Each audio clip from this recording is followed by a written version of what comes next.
It is March 8th, 2021. Let's unbox this thing. Alright, it comes with a case and feels like a padded case or one of those mono cases. I asked for a black color. Let's see which one I actually got. Ooh, oh yeah.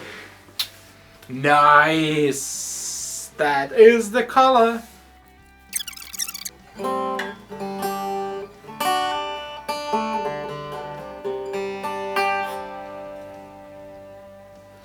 Really interesting and unique sound acoustically. So far so good, really excited. But now back to me in the future.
Well, hello there, Vlad here. Welcome to my studio, and today we are checking out something really interesting, a Fender Acoustasonic Jazzmaster. And yes, this is a sponsored video. Fender sent me this instrument to use in my studio. It stays here, but as always, you're getting my honest opinion about the product because doing it any other way just doesn't make any sense. And the question we're asking here is whether this guitar is great for worship or not. First of all, we need to start with what the Acoustasonic actually is. And to me at least, it's an interesting blend between an acoustic guitar and an electric guitar, with the overall design kind of leaning more towards the acoustic guitar. I consider the Acoustasonic a real acoustic guitar because it has a sound hole, it's hollow inside, and you can actually have a lot of fun playing it acoustically without even plugging it in.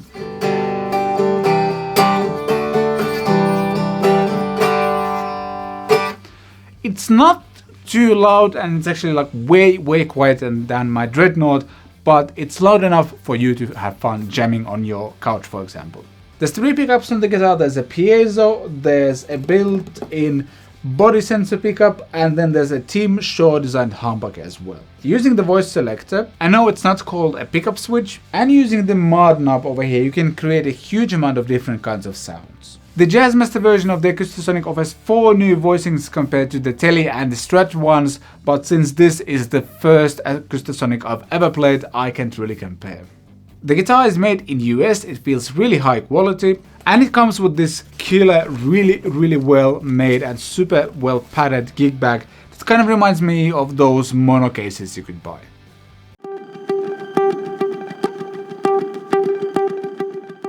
I wanted to talk a little bit about how to approach this guitar because it's not really an acoustic guitar in a traditional sense, and it's not an electric guitar either. For example, I didn't really like how it sounded through my Rev D20 over there, which was set really clean, nice clean amp on the bridge humbucker on the Acoustasonic. Here's a clip of that.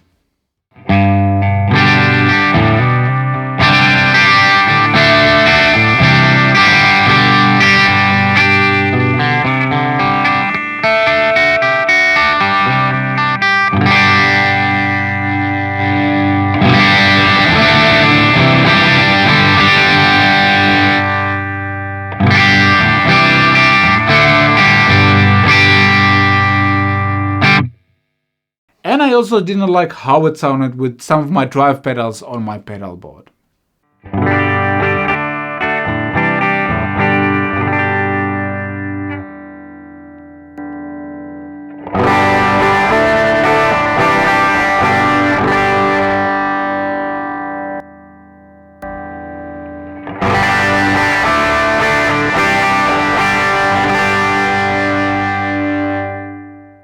So after trying to force this guitar to work the kind of traditional way, if you will, I decided to plug it into my audio interface and just start recording, and that's when I kind of started to get what the idea behind this guitar is.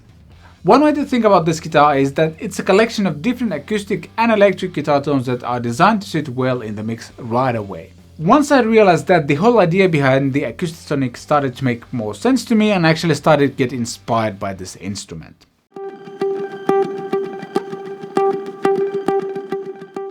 Here in the Catpick Studios world, I like to focus on recording music at our home studios, besides the occasional live thing as well. And the best way to demonstrate this guitar is to break down the mix of the song we heard in the beginning, and I'll write down all the sounds I was getting and how I achieved them. Basically, I was going from the guitar into my pedal board and then into my audio interface, and I'll write down what voicings and stuff like that I was using in each of the clips.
Alright, let's check out all of the voicings on the guitar. The way it works is this is a volume knob, then there's a 5-way voicing switch, and within each of the voicing positions there's a blend knob that allows you to go from basically, let's say this is a 5, so 5A and 5B. When you turn it clockwise it's 5B or B, and counterclockwise it's A.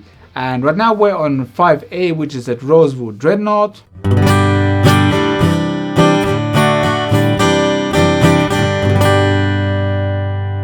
And by turning the blend knob we'll go to 5B, which is the Mahogany Slope Shoulder.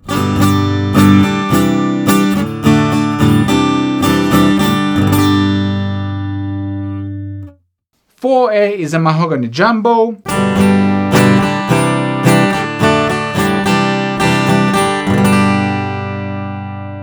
And 4B is all Mahogany Small Body.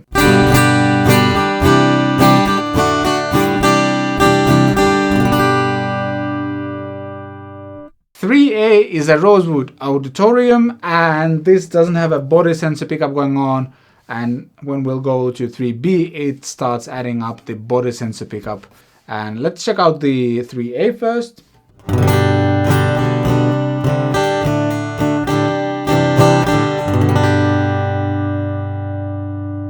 And when we go to 3B,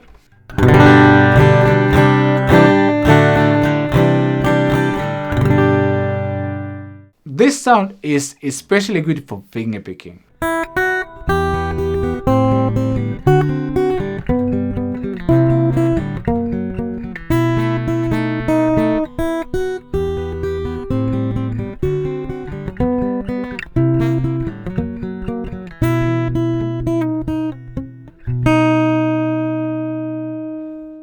Or you could do something like this, for example.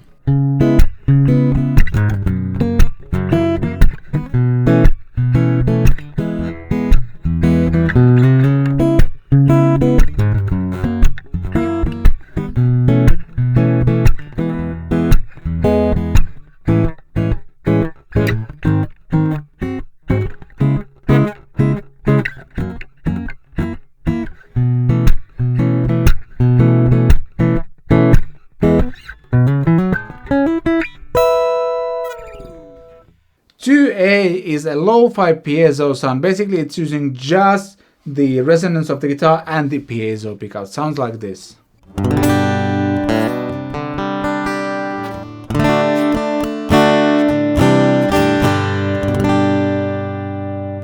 And when we go to 2B, it starts introducing the bridge pickup as well, the humbucker that is.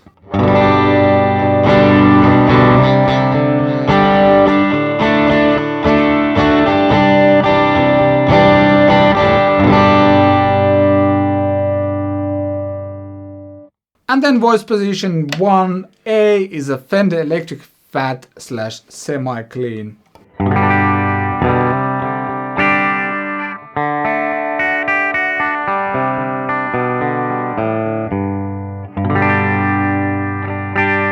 And when we turn the knob, it sounds like this.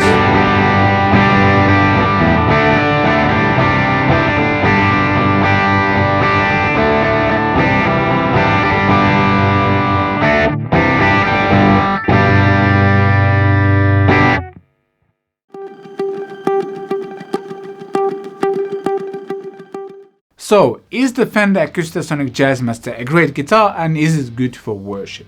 First of all, and this might be a bit obvious, but this guitar is definitely not for everyone. But if you like the sounds, this instrument could be the perfect blend between acoustic and electric guitar tones. I personally don't like swapping guitars during a live set, and a lot of times there's actually no time to do that anyway. The acoustic guitar tones on the Acoustasonic are so convincing that I think I'll be recording my acoustic guitar tracks with this one from now on. They're leaps and bounds better than what I'm getting from my other acoustic guitar. The humbucker tones are good enough to get me through a regular worship set without the need to bring a second guitar with me. Overall, I think this instrument is something different, and I actually like that a lot. And I don't want to sound too poetic or anything like that, but unless you're willing to approach this instrument by the rules it's setting, you might find this thing disappointing. But if you're willing to have an open mind and experiment with it, you might find new sounds and new inspiration that you wouldn't have found otherwise. TLDR version, a great instrument that won't leave you cold, I can promise you that. Thanks for watching my video on the Fender Acoustasonic Jazzmaster. If you want to find out more about the guitar, or if you want to get one, check out links below in the description. And again, I strongly recommend you check out the Home Studio Essentials course to up your home studio game, start recording your own stuff. And if you're a hardcore fan, there's a link to my merch store. There's a link to Thomann store. If you use those, I'll get a tiny percentage to put some food on my family's table, stuff like that. And if you're new to the channel and you made it until the end of the video and you enjoy the content, please consider hitting the subscribe button and the notification bell as well. That should be it. Thank you so much for watching. I shall see you next time.